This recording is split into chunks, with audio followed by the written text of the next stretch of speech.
আমার মাথায় একটা হাদিস আসছে, সকাল থেকে ঘুরছে। সেটা হচ্ছে, দেখুন, বারা ইবনে আযিব রাদিয়াল্লাহু আনহু থেকে বর্ণিত হাদিসটা আসছে এবং হাদিসটা বিশুদ্ধ। এখান থেকে আমি মূল আলোচনা যাচ্ছি যে একদিন আনসার মানুষদের মধ্যে, আনসার কারা? আমাদের আনসার বাহিনী। আনসার কারা? যারা মুহাজির সাহাবীদেরকে আশ্রয় দিয়েছিল মদিনায়, তাদেরকে কি বলা হয়? আনসার। তাহলে শব্দটা সুন্দর না? তাহলে আমাদের বাহিনীর নামটাও সুন্দর। মাশাআল্লাহ। তো আনসার সাহাবীদের মধ্যে একজন ইন্তেকাল করেছেন, ইন্না লিল্লাহি ওয়া ইন্না ইলাইহি রাজিউন। এখন তাকে দাফন করা হচ্ছে, আর নবী সাল্লাল্লাহু আলাইহি ওয়াসাল্লাম কবরের পাশে চুপ করে বসে পড়লেন। তার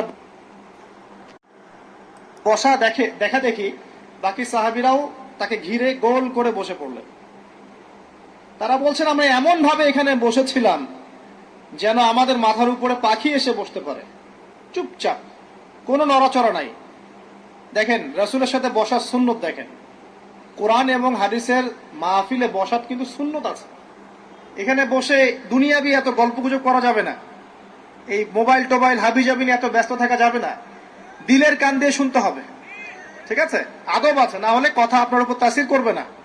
তারা এমন ভাবে বসেছিলেন যেন মাথার উপরে পাখি বসতে পারে। সুবহানাল্লাহ। এবার নবী করিম সাল্লাল্লাহু আলাইহি ওয়াসাল্লাম বলছেন, যখন মাইয়েতকে কবরে শোয়ানো হয় তখন সে তাকে দাফন করে যাওয়া ব্যক্তিদের হাঁটার খসখস আওয়াজ শুনতে পায়। এরপরে তাকে যখন শুইয়ে দেওয়া হয়, সে যদি মুমিন ব্যক্তি হয় তাহলে তার মাথার দিকে তার সলাত এসে দাঁড়িয়ে যায়। দুনিয়াতে আপনি যে নামাজগুলো পড়েছেন, আমি যে নামাজগুলো পড়ছি, এগুলো মাথার দিকে দাঁড়িয়ে যায়। ডান দিকে চলে আসে তার সওম, সওম মানে কি? রোজা।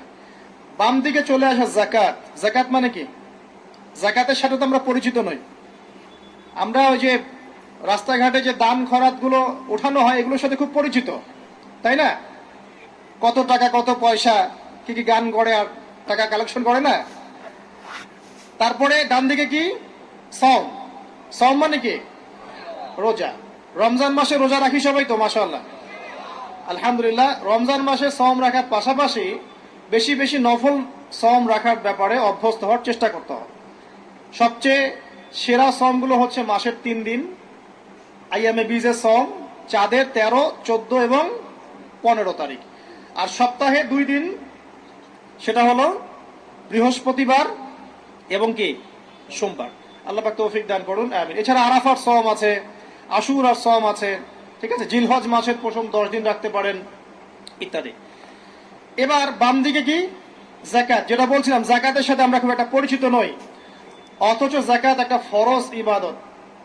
কেউ যদি নামাজ এবং যাকাতের মধ্যে পার্থক্য করে, সে ব্যক্তি কাফের হয়ে যাবে। কেউ যদি মনে করে নামাজ আমি মানি, যাকাত আমি মানি না, তাহলে কাফের হয়ে যাবে।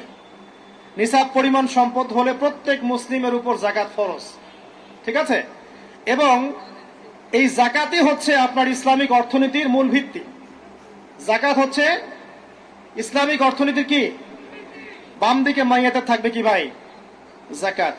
তারপরে পায়ের দিকে চলে আসবে তার আত্মীয়তার সম্পর্ক রক্ষার ইবাদত, তার এই যে অন্যান্য দান সদকা, তার নফল আমল, তার তাসবিহ তাহলিল, তার কোরআন তেলাওয়াত ইত্যাদি পায়ের দিকে চলে আসবে।